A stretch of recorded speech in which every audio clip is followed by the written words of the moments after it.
النهارده جت لنا هديه حلوه كده زي ما انتم شايفين. يلا بينا نشوفها مع بعض. حلوه قوي، هنعمل فيها كيك بقى وحاجات تحفه. يلا بينا نقول بسم الله ونفتحها مع بعض. طبعا كلنا عارفين قوالب الكيك دي.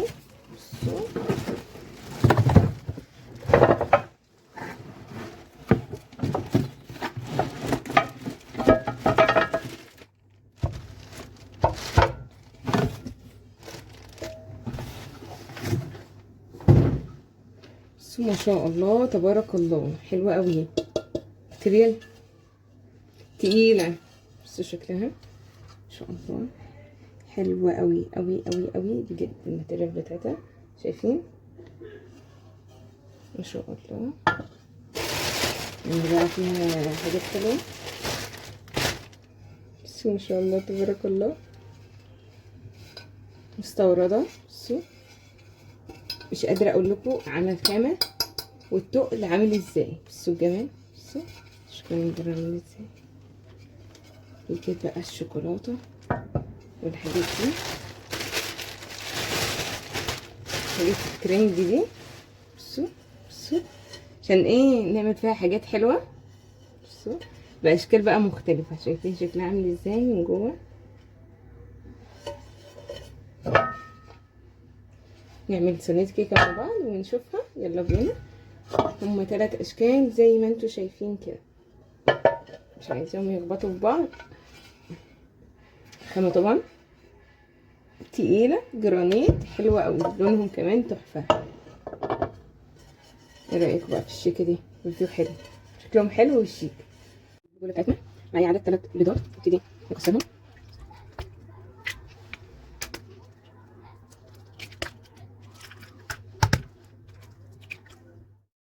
عليهم بالفانيليا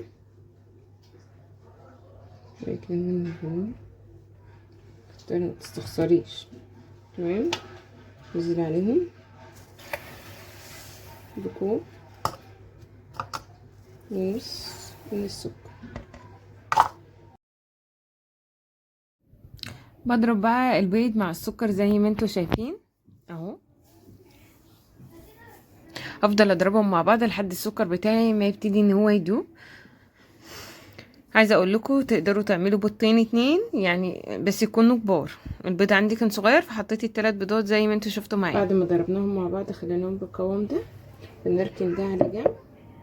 بجيب اي حاجه عندي واضيف فيها كوب من الحليب،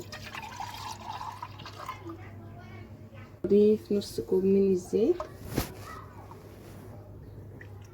برفعهم على النار لحد ما يدفوا معايا. يتدفي الحليب مع المادة الدهنية بينقل الكيكة بتاعتك في حتة تانية خالص.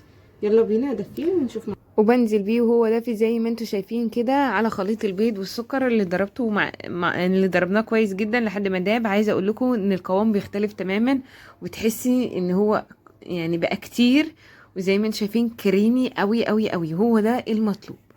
انا بستخدم قد ايه؟ بستخدم كوبايتين من الدقيق ونص كوبايه من النشا. بجيب كوبايه من الدقيق كده زي ما انتم شايفين، وبنخلها عشان ادخل جواها هوا وتبتدي ان انا اقلبها. ما تحطيش الدقيق بتاعك كله مره واحده، حطيه شويه بشويه وقلبي، عشان كل ما تقلبي حبه بحبه هتعملي جواها هوا وهتديكي قوام كيك ناعم وحلو قوي. دي تاني كوبايه من الدقيق، بنخلها برضو كده زي ما انتم شايفين، واقلب لحد الدقيق بتاعي ما يختفي. بنزل عليهم بنص كوبايه من النشا، وهي دي اللي بتنقل الكيكه بتاعتي في حته تانية خالص وبتخليها سفنجيه تمام. يبقى كوبايتين دقيق، نص كوبايه من النشا. تمام. وباكم من البيكنج باودر او الكيك شيف، واحط معلقه كده من الخل. وزي ما انتم شايفين الفوران اللي بيحصل ده هو ده المطلوب. بقلب كويس جدا لحد ما كل المكونات تبقى مختلطه ببعضها. باخد منها 3-4 معالق كده على جنب زي ما انتوا شايفين. مش حابة استغنى عنها، بس الفكرة حلوة قوي بجد. تمام. بديها تقليبة بالاسباتيولا من تحت لفوق عشان اتأكد ان مفيش دقيق ولا في اي حاجة في اي حتة. باجي بقى ال4 معالق اللي انا خدتهم بضيف عليهم معلقة صغيرة من الكاكاو، وبضيف عليهم معلقة كمان مليانة من الحليب، معلقة كبيرة من الحليب. وبديهم تقليبه تقليبه وبسيبهم على جنب. بجيب القالب بتاعي الجميل اللذيذ ده زي ما انتم شايفين، وببتدي ادهنه بالزيت زيه زي الصينيه العاديه تماما.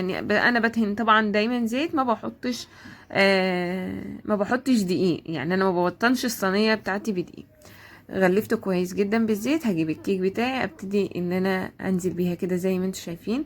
المقدار مظبوط جدا للقالب ده. طبعا لو انت عندك القوالب ومبتعرفيش تظبط المقدار، ادينا ظبطنا المقدار. 3 بيضات لو هما صغيرين، بيضتين لو هما كبار، كوبايه ونص من السكر، كوب من الحليب، نص كوبايه من الماده الدهنيه، وطبعا الفانيليا، كوبايتين من الدقيق ونص كوبايه من النشا. وبيظبط معايا قالب الكيك. بجيب بقى المعلقتين 3 اللي انا عملتهم بالشوكولاته كده زي ما انتم شايفين، وببتدي امشيهم في نص الكيكايه اهو. انا حطيتهم في النص بس. تمام. هقول لكم بعمل ايه بعد كده. بجيب خليط شيش طاووق عشان بتبقى طويله، وابتدي ان انا اقلبها كده رايح جاي جاي رايح، دواير كده زي ما انتم شايفين، عشان تبقى عامله زي الماربل كيك.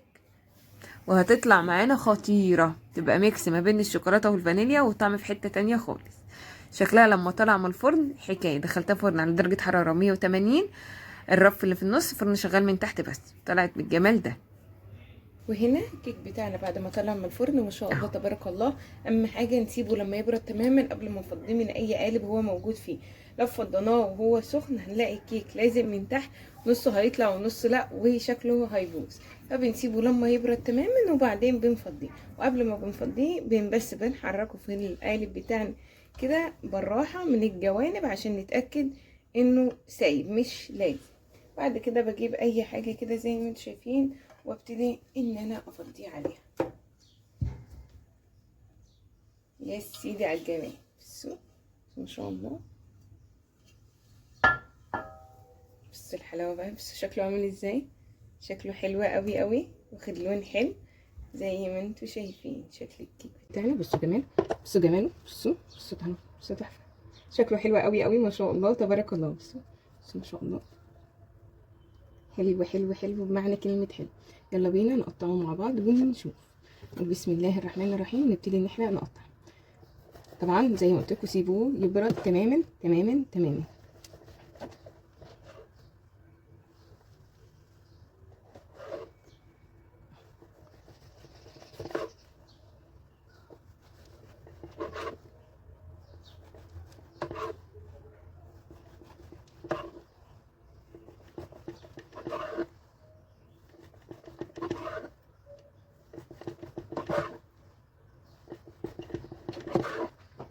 اجيب لكم من النص.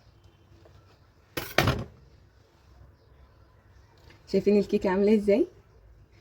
شايفين المعلقتين اللي احنا حطيناهم عملناهم بالكاكاو مخليين شكلها عامل ازاي؟ بصوا قد ايه هي طريه، بصوا قد ايه، بصوا حلوه قوي بجد، قوي قوي قوي. جربوها هتعجبكم جدا جدا. طبعا لو عجبكم الفيديو متنسوش لايك وشير وسبسكرايب وكومنت حلو زيكم يا احلى متابعين.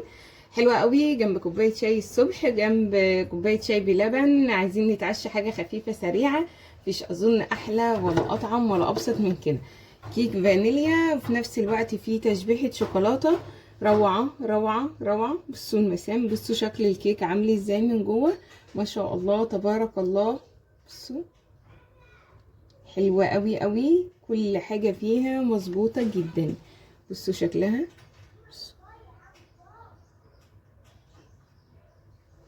طبعا شكلها تحفه بجد. القوالب الكيك تحفه جدا جدا، خامتهم حلوه قوي.